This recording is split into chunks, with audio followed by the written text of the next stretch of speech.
Assalamualaikum warahmatullahi wabarakatuh. Waalaikumsalam. Salam sobat sosial. Kami pendamping PKH Kabupaten Lebak akan berbagi menceritakan pengalaman kami di daerah binaan masing-masing. Nah, alhamdulillah kita sudah ada di daerah Museum Multatuli, yaitu adanya di pusat pemerintahan Kabupaten Lebak. Museum Multatuli ini didirikan oleh Bupati pada tahun 2000. Ini adalah sejarah perkembangan Kabupaten Lebak ada di sini. Makanya sobat sosial ketika berada di Kabupaten Lebak silahkan mampir di museum ini. Nah, saya bersama rekan-rekan saya sebelah kanan dari saya yaitu siapa? Lia Saparia. Iya, Telia. Dari mana Telia? Dari Kecamatan Cimarga, Desa Binaannya Desa Sudamanik dan Desa Margajaya. Oke, selanjutnya Saya Guru Munggaran, binaan saya di Kecamatan Panggarangan, Desa Panggarangan dan Desa Gunung Gede. Oke, sebelah kiri Saya Kang siapa? Husairi ya. Kang Husairi ya. Saya Jadi binaan PKH saya di Kecamatan Sobang, Desa-desa Majasari, Cirompang dan Sukajaya. Ya. Di itu rekan-rekan SDM PKH di Kabupaten Lebak dan perkenalkan nama saya Saifur Rahman.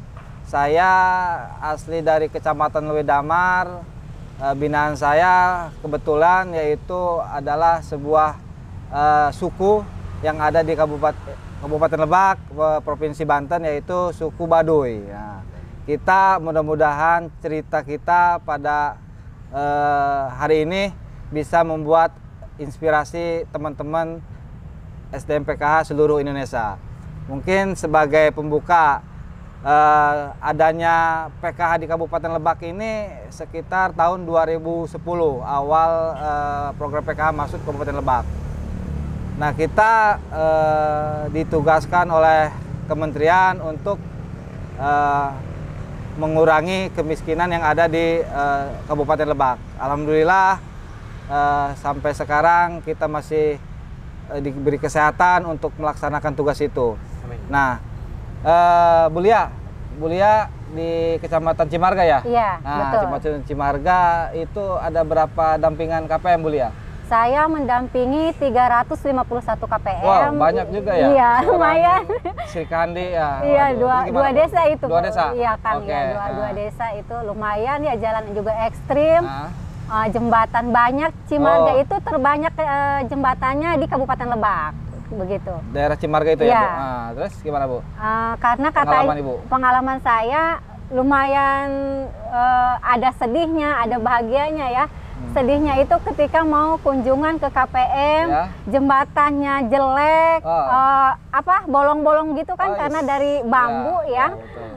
Kiri kanannya nggak ada halangan itu ya, papan gitu nggak ada. Ketika kita jatuh kan Itu udah rawan otomatis ya kecelakaan ya, kita bisa masuk bisa ke jatuh ke sungai ya? sungai ya. Oke, Makanya ya. sedihnya begitu. Tapi karena kita punya orang desa, kita ngontek orang desa, kadang-kadang kita janjian di jembatan, Oke. minta tolong sama orang desa ya, gimana caranya kita bisa menyeberangi jembatan itu gitu, Ya. Kang. Kalau misalkan bahagianya mah banyak ketika datang ke desa mereka, alhamdulillah KPM menyambut kita dengan ramah. Oke. Ya. Yang Ibu Lia lakukan untuk pendampingan ke KPM PKI itu seperti apa? Kan gitu.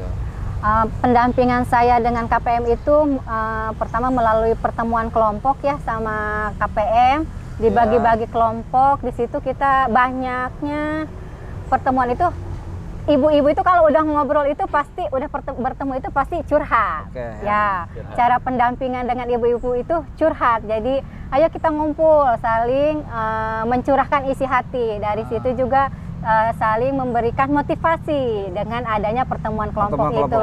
Ya. Tapi yang ini yang saya dengar dari rekan-rekan SDM PKH, dan itu suatu keberhasilan Ibu Lia itu sampai anak KPM itu melanjutkan kuliah Ya, gimana Bu ceritanya Bu? Oh iya, itu itu. ada KPM saya yang Hmm. benar-benar ekonominya tidak mampu ya, Iya. karena tidak ada yang bekerja di keluarga itu. Iya. Bapaknya punten disabilitas. Disabilitas. Disabilitasnya itu berat ya, Berat. jadi stres gitu ya, Oh, punten ya iya. ini ya. Stres, dimana kan di sana tidak ada yang pencari nafkah. Sementara si anak itu pengen sekolah melanjutkan. Iya. Dari cerita orang tuanya si ibu ini, si ibu kan alhamdulillah Ya. normal ya, namanya Ibu Tina, normal, sering curhat ya, akhirnya pendamping memberikan motivasi, Ya, motivasi. supaya tetap anaknya terus dilanjutkan walaupun kondisi ekonomi seperti itu. Dan ada bantuan PKH ini, ayo kita manfaatkan dengan baik gitu kan. Dan alhamdulillah Ibu Tina dan anaknya termotivasi untuk terus menjalankan pendidikannya. Setelah lulus SMA kemarin, alhamdulillah sekarang daftar di universitas. Alhamdulillah. Berarti itu salah satu sedikitlah perjuangan dari seorang pendamping Ibu Lia untuk motivasi KPM walaupun tidak sama sekali mampu gitu tapi untuk pendidikan masih Ya. ada harapan gitu. Alhamdulillah, ya. Alhamdulillah ya. Itu dari Ibu Lia. Kalau dari Kang Guru dari mana Kang Guru? Kalau guru dari Kecamatan Panggarangan, Desa Benaan Guru, Desa Panggarangan sama Desa Gunung Gede. Yang paling menjadi kendala pada saat kita kunjungan ke lapangannya itu Enggak, situasi gambaran Gunung Gede juga lumayan ya. Lumayan. Pegunungan di atas pegunungan ya, Kang Guru ya. dan di sana juga belum semuanya jalan di aspal, ada jalan berbatu, dan kalau musim hujan ada beberapa kampung yang memang tidak bisa dilalui. Jadi ya kadang-kadang kita harus pakai motor dan motornya dirantai kan, seperti itu. Sangat melelahkan, tapi Pernah betus ban juga nggak Pak? pernah beberapa kali betus ban karena bukan ban tubles Bu. Jadi saya mencoba untuk bekerja sama dengan pihak desa, karena ini program pemerintah. Apapun yang terjadi, bagaimana caranya program bisa tersampaikan dan bisa dirasakan oleh masyarakat. Kang Guru ngebina berapa KPM di saat? Guru membina dari 2 desa itu membina 517 KPM Pak. Oh, jadi emang tracks jalannya itu dari bawah ke atas itu lumayan susah dan menyulitkan, apalagi kalau musim hujan. Dari kantor kecamatan itu sekitar 3 jam. Dan kalau mau mobil saya rasa tidak akan bisa, karena memang harus pakai motor kalau musim hujan. Emang di atas gunung ya Di kebanyakan atas gunung, KPM-nya ya? Iya. Oh, gitu. Jadi emang Mas Kang Guru ini pejuang sosial Insya Allah, Pak, di, insya Allah. di Kabupaten Lebak, salah satu SDM-nya. Ini tracksnya juga lumayan ekstrim karena kadang-kadang motor juga susah untuk dijalankan kan gitu ya, banyak kendalanya. Nah, ini dari Kang Heri dari Sobang. Nah, coba Sobang ya. Ceritakan Kang Heri Sobang itu. Jadi KPM binaan saya dari 3 desa. 3 desa ya? Oke. 3 desa Nah. tadi, Majasari, Desa Cirompang sama Desa Sukajaya itu 536. KPM. 536 KPM. 536 Oh, KPM. banyak ya Kang Heri ya. Lumayan Iya. banyak. Kemudian di daerah sana juga, daerah Sobang juga sama seperti teman-teman daerah pegunungan gitu, Iya. Pak ya. Kemudian akses dari satu kampung ke kampung lain juga kan sangat lumayan ekstrim. Pernah juga saya Sama juga ketika saya mau berkunjung ke rumah KPM, ketika pas turunan ada jalan yang berlubang, tapi berlubang ini ya kayak kubangan, nggak ada batu gitu kan, terus jatuh pernah itu. Sampai ke rumah KPM, sampai itu dulu bersih Biasanya dulu. kalau sekali jalan itu bawa baju berapa style ini Kang Heri ini? Satu enggak. Iya. Kan tracksnya kan banyak lubang, ganti Iya. kan bajunya. Ya, satu aja. Ya, kemudian juga di sana kendala sinyal. Sinyal, waduh, Sinyal. sinyal ya. Sinyal belum nyampe. Sinyal. Ada beberapa desa yang bisa diakses sinyal, cuman kalau misalkan daerah itu mati lampu ya, listriknya padam, itu juga sinyal juga ini mati gitu. Memang kendala di sinyal. Terus kemudian ketika komunikasi juga sama KPM juga agak terkendala. Itu kan pegunungan, Kang Heri harus naik gunung. Iya. Kan berkendaraan. Itu gimana rasanya, Kang Heri? Rasanya juga sangat ini, sangat sangat mengecu adrenalin juga gitu ya. Ya, itu karena memang kondisi jalan itu. Tapi kalau buat masyarakat, buat KPM, apapun yang kita fight terus, semangat terus. Walaupun emang daerah kondisi di daerah kabupaten ini sangat banyak pegunungan ya. Rata-rata pegunungan, itu daerah Gunung Gede, kecamatan masuk Panggarangan. Ini juga daerah mana Bu tadi?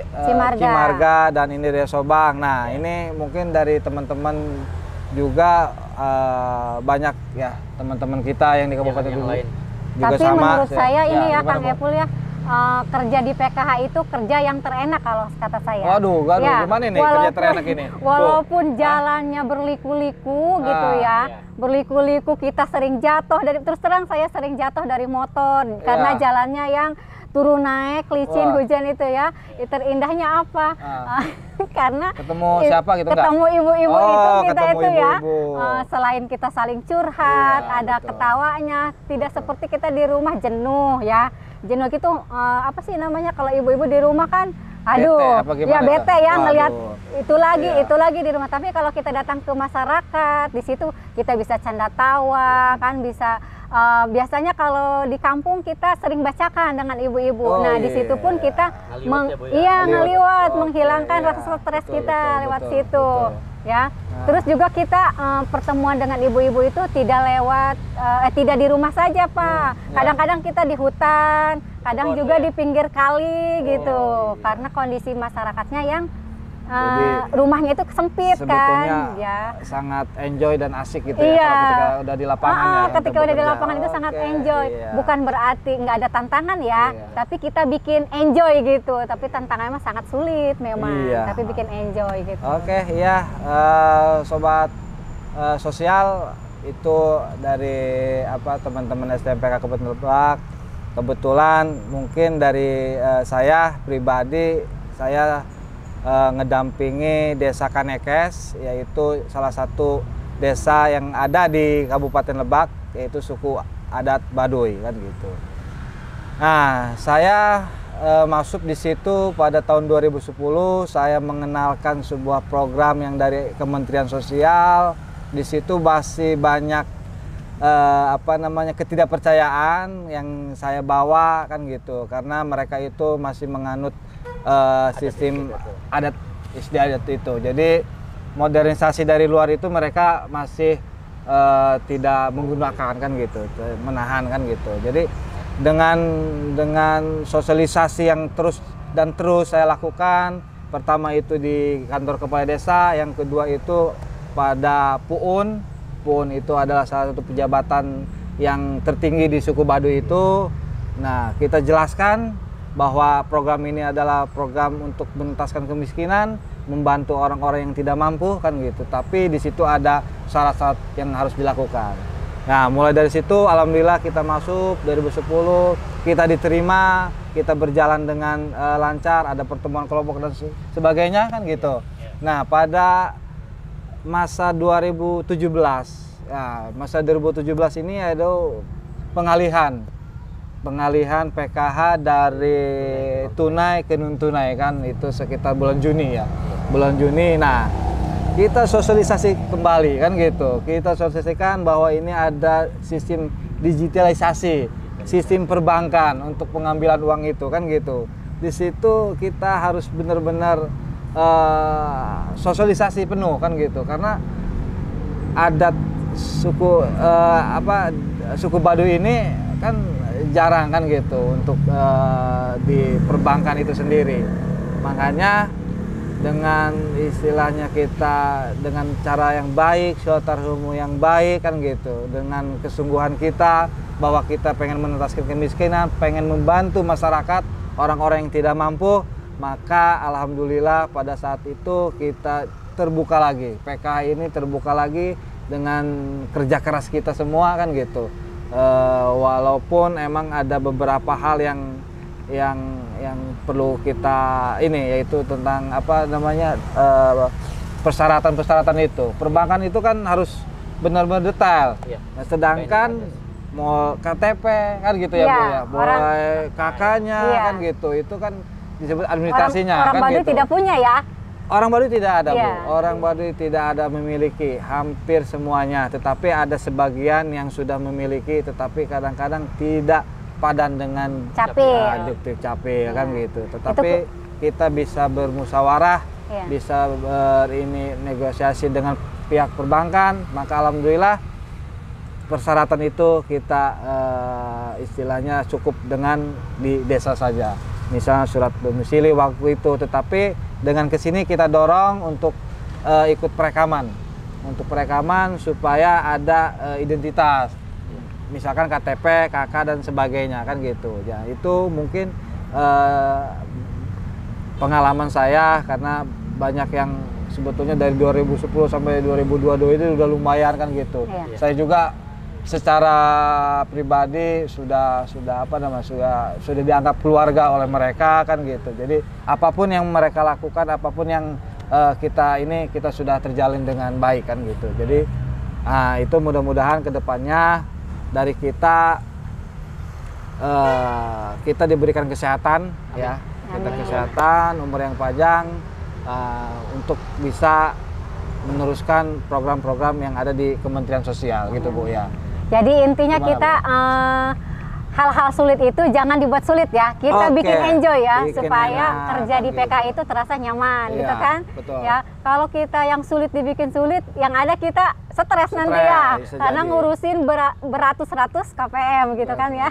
Kalau saya 648 KPM, nah, mantap kan? Dengan trek situasi dan kondisi yang sangat trek jalan yang luar biasa ya, sulitnya. Kalau ibu-ibu masih bisa dengan kendaraan bermotor, kalau saya dengan jalan kaki.